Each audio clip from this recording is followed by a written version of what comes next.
All right, let's dive into this timeline of creative AI tools, going from kind of sci-fi fantasy to like everyone's talking about it practically overnight. It's from the book, The Age of Generative AI. It really is remarkable, the speed of it all. So we start back in 2015 with the founding of OpenAI, right? Yeah. Which I feel like that name's everywhere now, but what were they even aiming for back then? Well, the fascinating thing is, from the get-go, they weren't just trying to build any AI. They were aiming for AGI, artificial general intelligence. Okay, so less like a very specific tool and more like, mimicking human intelligence? Ambitious? Totally. Think of it like the kind of adaptable intelligence we have, but in a machine. And I'm guessing even with big names like, was it Elon Musk involved early on? It wasn't an instant success story. Exactly. I mean, they had early projects like in 2016, the OpenAI Gym, which was this cool thing for researchers to test out new AI algorithms. But the real turning point, the one that really shook things up, was GPT-3 in 2020. GPT-3, right. That's the one everyone was like freaking out about. What was so different about it? Data. It all came down to the data. Yeah. GPT-3 was trained on this absolutely massive data set of text and code, unbelievably huge. And the sheer volume of it allowed GPT-3 to do things that previous AI could, only dream of. Like what? Give us the highlights. Writing really convincing text in all these different styles, translating languages instantly, even generating creative formats of text, all with a surprising coherence. It really felt like a leap forward. So not just like rearranging stuff it had already seen, but actually coming up with new stuff. That's wild. Did Microsoft see that potential early on? Because didn't they get involved around then? They did. Microsoft invested $1 billion in OpenAI right around that time and became their exclusive cloud provider. Wow. That's a pretty big bet on something that I think for most people still felt pretty experimental. It was a gamble, for sure, but one that paid off big time. Because what happened next launched AI into the public consciousness like never before. Late 2022, ChatGPT takes the world by storm. Oh, yeah, I remember that. Suddenly, everyone had an opinion on AI. It was writing poetry, scripts. People were even using it to compose work emails. It was wild. Was ChatGPT still built on GPT-3 then? It was. But it was like they'd taken GPT-3, refined it, supercharged it. We're talking GPT-3.5 now. And what ChatGPT did was it made this incredibly powerful AI accessible to anyone. Anyone with an internet connection could now play with this thing. And that's when things really exploded. Makes sense. No more needing to be a tech whiz to even try it out. It's like AI went from being locked away in some lab to being at everyone's fingertips. But we can't forget about Google and all of this. Where were they while this was all going down? Well, they were right there with them. Just maybe a little more under the radar at first. They had Bard, which later, morphed into what we now know as Google Gemini. Right.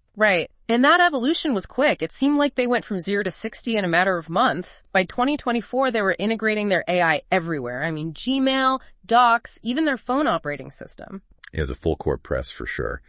Google saw the potential. You know how AI could be woven into every part of our digital lives? Their Google One subscription with access to Gemini Advanced and Ultra 1.0, it all became a way to showcase those advancements. The competition was heating up. But then right in the middle of all this, you have a new player emerge with a totally different approach. You mean Anthropic, right? With the whole ethical AI thing. Precisely. Founded by former OpenAI employees, they were concerned about AI safety and making sure it aligned with human values. They even created this framework called constitutional AI to guide their models. Their flagship AI, Claude, was a real testament to that. Yeah, it's interesting you say the Claude being different. Because while ChatGPT was, headlines, writing poems, having these wacky conversations, Anthropic was really focused on building an AI that was, first and foremost, reliable, helpful, and crucially less likely to generate, biased or even harmful content. So it's like they were building in guardrails from the ground up. Interesting approach. Yeah. But could Claude actually keep up? I mean, ChatGPT was writing sonnets. Google was weaving AI into everything. Where did Claude even fit in? It's true. Claude kind of carved out its own path.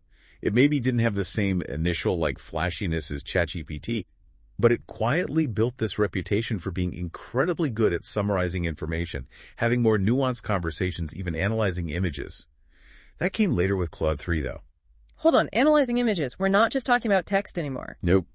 We're talking next level stuff here. And just like their competitors, Anthropic kept pushing forward. They introduced Claude Pro for users who needed even more from the AI. And even a preview feature called Artifacts, which lets Claude generate code, write documents, even design simple websites. Website design. Wow. Okay, so to recap, we've got these like titans of tech, OpenAI, Google with seemingly bottomless pockets, all pushing the limits of what AI can do. Then you've got Anthropic, focused on building AI responsibly. It's like this epic battle between innovation at all costs and, I don't know, making sure this powerful tech is actually a force for good in the world. But then there's this whole other side of the AI world. We haven't even touched on the open source movement. So what's their deal? Open source is all about making the code behind AI accessible to, well, everyone. Think of it like this. Instead of just a few companies controlling these incredibly powerful tools, open source is like, hey, let's all collaborate, share knowledge, and build the future of AI together. I like that. More of a community effort, less about who's got the biggest AI budget. But can these open source projects actually compete with Google and OpenAI? I mean, those are some pretty big shoes to fill. You'll be surprised. There are some incredibly powerful open source models out there. GPT-Neo, Bloom, Llama. They might not be household names, but they're definitely pushing the boundaries. Okay, color me intrigued. Let's dive into a couple of those. What about GPT-Neo? What's its claim to fame? So GPT-Neo was developed by Eleuthera.ai, and it was actually created as a direct response to GPT-3. Remember how Microsoft became the exclusive provider for GPT-3? Well, Eleuthera.ai wanted to make sure that researchers and developers, anyone really, could still access a powerful language model without those limitations. So it's like the open source alternative, letting anyone tinker and build upon it. That levels the playing field a bit. Exactly.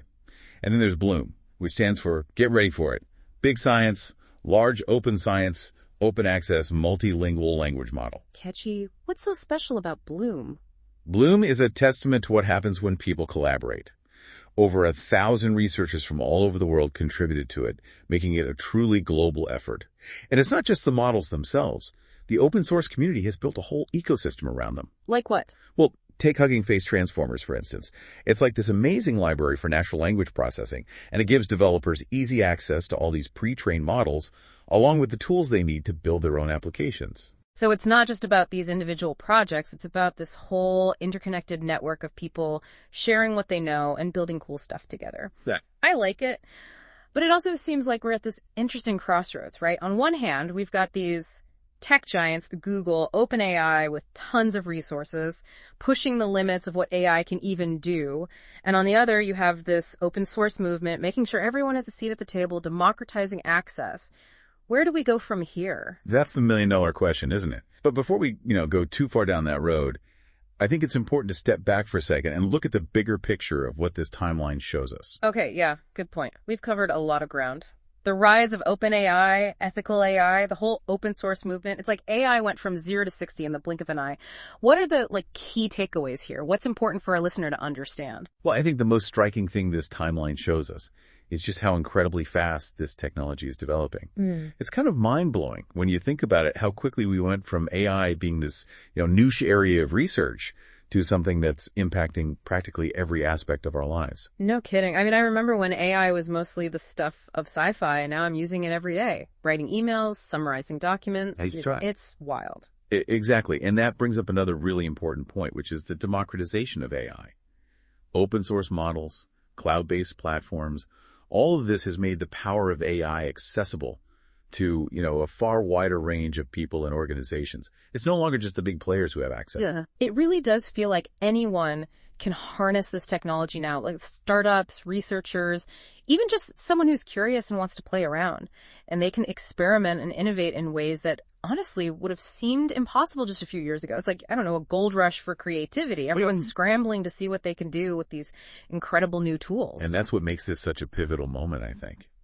We're seeing this huge shift in how we approach creativity, problem solving, even just how we get everyday things done.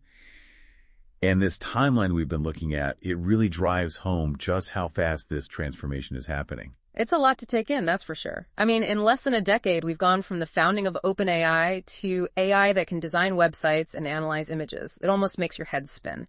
So what does all this mean for the future? What happens next? That's the million-dollar question. Yeah. And I think the most important thing to remember is that this timeline, it's not just a history lesson. It's a launch pad. Because if you look at the progress we've seen in just the past few years, it's pretty mind-blowing to imagine what the next decade could bring, what kind of mind-blowing breakthroughs are on the horizon. What's next? It's both exciting and honestly a little intimidating to consider. I mean, will AI become our creative partner? Will it revolutionize education, the workplace? Will it even change what it means to be human? These are big questions we're all going to have to grapple with as we move forward. They are big questions for sure. But one thing's certain, the future of AI is being shaped right now as we speak. And based on what we've seen in this timeline, it's going to be a wild ride. No doubt about it. Well, on that note, we'll leave our listeners to ponder all of the amazing possibilities. This deep dive into the timeline of generative AI has certainly given us a lot to think about. It really has. And maybe the biggest takeaway is that this is just the beginning. The age of generative AI is here, and we're just starting to see its impact on the world. So to everyone listening, stay curious, stay informed, and who knows, maybe you'll be the one writing the next chapter in this incredible story. Until next time.